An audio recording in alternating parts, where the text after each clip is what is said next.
quels sont les documents, quel est le coût, quelle est réellement la procédure à suivre pour immigrer au Canada, précisément dans la province du Manitoba avec le programme des candidats de province. Dans cette vidéo, je t'apporte des éléments de réponse pour te permettre d'immigrer au Canada via ce programme. Si tu viens de découvrir ma tête, moi je suis Emmanuel Gray et sur la chaîne d'Info Immigration, je te parle des procédures d'immigration, je te parle du travail au Canada et dans plusieurs pays comme bientôt la Belgique, les États-Unis, la France, la Chine, bref, un peu de partout. Je te parle également des programmes d'études, des programmes de bourse qui existent partout dans le monde. Donc, si mon contenu est susceptible de t'intéresser, je t'invite, s'il te plaît, à t'abonner à la chaîne YouTube d'Info Immigration, à partager la vidéo dans les groupes WhatsApp partout sur les réseaux sociaux, WhatsApp, Facebook, Telegram, de liker cette vidéo pour m'encourager à faire d'autres vidéos comme celle-ci. N'hésite pas également de commenter la vidéo en me disant quelle est la province qui t'intéresse ou bien quel est le pays qui t'intéresse. Je serai ravi de lire tes commentaires et d'orienter mes recherches vers le pays ou la province qui t'intéresse. Donc, regarde la vidéo jusqu'à la fin. On voit tout ceci juste après la transition. C'est parti. Donc, très rapidement, pour immigrer au Canada via le PCPM, donc qui est le programme des candidats de province du Manitoba, il y a 3 grandes étapes à observer. La première étape étant de faire votre déclaration d'intérêt sur le site officiel de la province du Manitoba. La deuxième étape consiste à attendre. Si vous êtes sélectionné, vous allez recevoir une invitation à présenter une demande dans le cadre du programme des candidats de province du Manitoba. Si vous êtes nommé, vous allez faire maintenant votre demande de résidence permanente. Donc voilà les 3 grandes étapes à suivre pour immigrer au Canada dans la province du Manitoba via le PCPM. Mais tout ceci n'est pas aussi simple que ça. Il y a des critères et des exigences à respecter. Pour en savoir plus, on commence avec la première étape. Mais pour commencer, la première étape consiste à présenter votre déclaration d'intérêt. La déclaration d'intérêt se fait en ligne et c'est 100% gratuit. Bon, maintenant, qu'est-ce qu'une déclaration d'intérêt pour les gens qui ne savent pas? La déclaration d'intérêt n'est pas la demande elle-même. Donc, la demande de participation au PCPM. La déclaration d'intérêt est juste votre profil que vous créez sur la plateforme de la province du Manitoba. Maintenant, qui peut présenter sa déclaration d'intérêt? Eh bien, tout le monde peut présenter une déclaration d'intérêt. Et avant de présenter votre déclaration d'intérêt, il faut vérifier votre admissibilité donc, et voir si vous répondez au moins à la moitié des critères. Les critères, on va les voir tout à l'heure. Il faut déjà savoir que toutes les professions ici sont admissibles. Donc, que vous soyez coiffeuse, que vous soyez mécanicien, soudeur, transporteur, enseignant, juriste, eux-mêmes, c'est ce qu'ils disent sur leur site. Tout le monde est admissible, donc toutes les professions peuvent faire leur demande. Avant de parler des 6 critères sur la déclaration d'intérêt, il faut savoir qu'une fois que vous avez soumis votre déclaration d'intérêt, c'est un système qui fonctionne comme entrée express, donc c'est un système de pointage. Vous allez automatiquement entrer dans un bassin. Donc c'est depuis ce bassin que vous allez, les candidats les mieux classés recevront des invitations à présenter une demande dans le cadre du programme des candidats de province du Manitoba. Maintenant, quels sont les 6 critères que nous devons absolument observer avant de présenter notre déclaration d'intérêt en ligne? Pour le premier critère qui est celui de la maîtrise de la langue, si vous avez 8, peu importe la discipline, que ce soit la compréhension écrite, la compréhension orale, vous aurez 25 points si vous avez 8. Si vous avez 7, vous avez 22 points. 6, vous avez 20 points. 5, vous avez 17 points. 4, vous avez 12 points. Si vous avez 3 ou moins de 3 points, vous aurez 0. Maintenant, pour la deuxième langue officielle, vous avez besoin de 5 ou plus, donc 25 points. Maintenant, le deuxième critère est celui de l'âge. Donc, si vous avez 18 ans, vous aurez 20 points. Si vous avez 19 ans, vous aurez 30 points. Si vous avez 20 ans, vous aurez 40 points. Si vous avez entre 21 à 45 ans, vous aurez 75 points. Si vous avez 46 ans, 40 points. 47 ans, 30 points. 48 ans, 20 points. 49 ans, 10 points. Si vous avez 50 ans ou plus, vous avez 0 points. Donc, le maximum de points pour le facteur 2 qui est l'âge est de 75 points.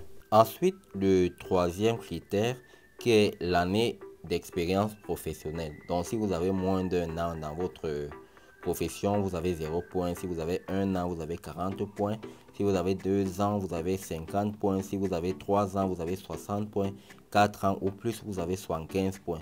Maintenant, si vous avez 4 ans ou plus et que votre profession est réglementée par un organisme de réglementation provinciale du Manitoba, vous aurez droit à plus 100 points. Ça veut dire que si vous êtes médecin et vous avez 4 ans d'expérience professionnelle et que vous faites reconnaître votre expérience via un organisme, vous aurez droit à plus 100 points, ainsi de suite. Maintenant, le quatrième facteur concerne les études. Si vous avez un master ou un doctorat qui est terminé, vous aurez droit à 125 points. Si vous avez deux programmes postsecondaires d'au moins de 2 ans chacun, vous aurez droit à 115 points. Si vous avez un programme postsecondaire de 3 ans ou plus, vous aurez droit à 110 points. Si vous avez un programme postsecondaire de 2 ans, vous avez 100 points. Un programme postsecondaire d'1 an, vous avez 70 points. Un certificat d'échange, 70 points. Aucune éducation postsecondaire formelle, vous avez 0 points. Donc le maximum de points ici est de 125 points pour le facteur numéro 4. Maintenant, le cinquième facteur est le facteur d'adaptabilité.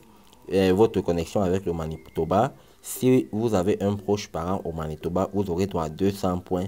Si vous avez déjà travaillé au Manitoba, vous possédez une expérience de 6 mois ou plus, vous aurez droit à 100 points. Si vous avez étudié au Manitoba, vous avez terminé vos études de 2 ans ou plus, vous avez droit à 100 points. Si vous avez fait un programme postsecondaire terminé au Manitoba d'1 an, vous avez droit à 50 points. Si vous avez un ami proche ou un parent éloigné au Manitoba, vous aurez droit à 50 points. Maintenant, si vous avez un emploi continu au Manitoba pendant 6 mois ou plus avec offre d'emploi à long terme du même employeur, vous avez droit à 500 points. Tout ça, c'est pour les gens qui ont déjà été au Manitoba ou alors les gens qui y sont encore pour le cas de 500 points.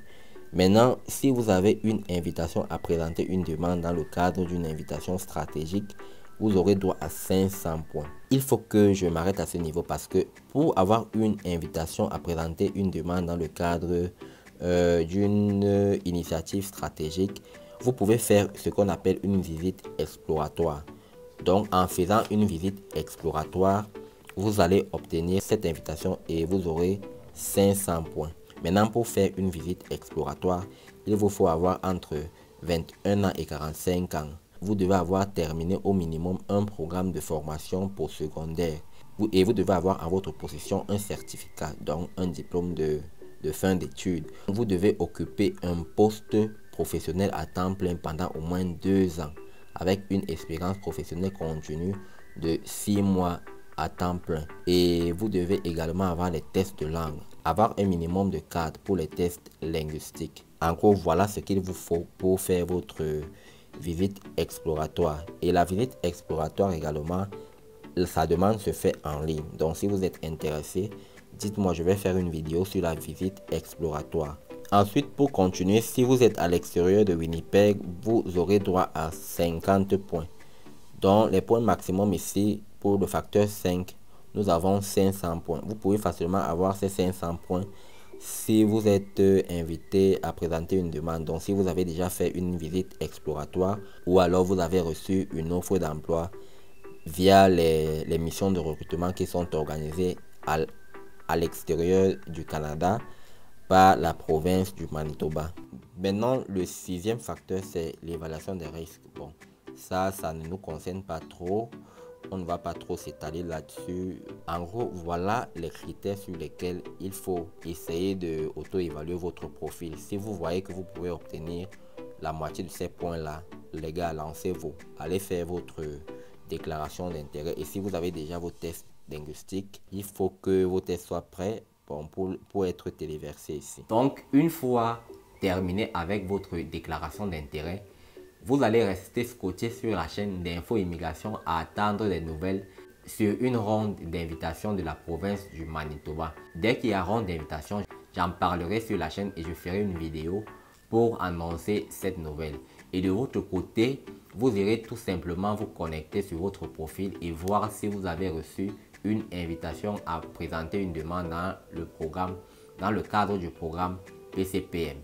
Maintenant, si vous avez reçu une invitation, vous passez directement à la deuxième étape. La deuxième étape qui est la réception et la soumission de votre demande dans le cadre du programme des candidats de province du Manitoba. Une fois avoir reçu votre lettre d'avis de candidature, ce sera le moment d'aller payer les frais de demande en ligne.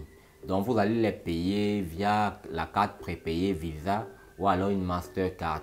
Donc vous allez payer les frais de 500 $ canadiens en ligne. Et quels seront les documents dont vous aurez besoin pour remplir et soumettre votre demande de participation au programme des candidats de province du Manitoba?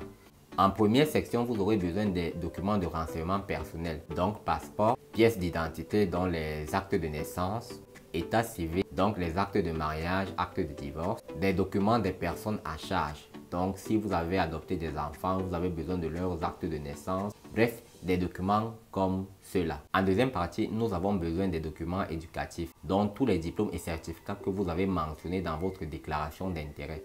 Ensuite, la troisième partie concerne l'emploi. Ici, il va falloir téléverser une lettre de référence de votre employeur. Si vous avez 10 employeurs et vous avez mentionné ces expériences dans votre déclaration d'intérêt, il faudra retourner auprès des 10 employeurs, leur demander ces lettres de référence. Donc chaque employeur va faire une lettre, la dater, la signer, et sur l'entête, on doit retrouver le logo, les références d'immatriculation de son entreprise. Et cette lettre devra également mentionner la date de début, la date de fin de votre emploi, le salaire que vous perceviez lorsque vous étiez en contrat avec cet employeur. Donc voilà les informations que doivent contenir une lettre de référence. Ensuite, en quatrième partie, il s'agit de l'historique et du statut d'immigration. Donc ici, si vous avez déjà été au Canada, même pour un court séjour, pour une visite parentale ou bien amicale, pour une formation ou pour une conférence, ici, il va falloir téléverser tous les documents. Donc les pages de passeport contenant les différents visas de votre séjour au Canada. Ensuite, en cinquième partie, il s'agit ici des fonds de règlement. Ici, pour une seule personne qui voyage, il va falloir que cette personne ait dans son compte un montant de 10 000 $ canadiens. Et si vous partez avec votre conjoint ou bien vos enfants, il va falloir ajouter 2 000 $ canadiens pour chaque personne. Ensuite, concernant la dernière partie, il s'agit du plan d'établissement. Donc, il va falloir expliquer en ligne votre plan d'établissement. Comment est-ce que vous comptez vous établir au Canada, notamment dans la province du Manitoba? Quels sont vos projets? Quel est votre plan de carrière? Tout ça, il va falloir expliquer ça à ce niveau. Donc, une fois que ceci est dit, maintenant, quels sont les frais que nous aurons besoin pour pouvoir voyager avec cette procédure? Ici, il faut déjà prévoir un test de français à 450 $. Il faut prévoir un test d'anglais à 350 $. Il faut prévoir les frais de la biométrie à 85 $.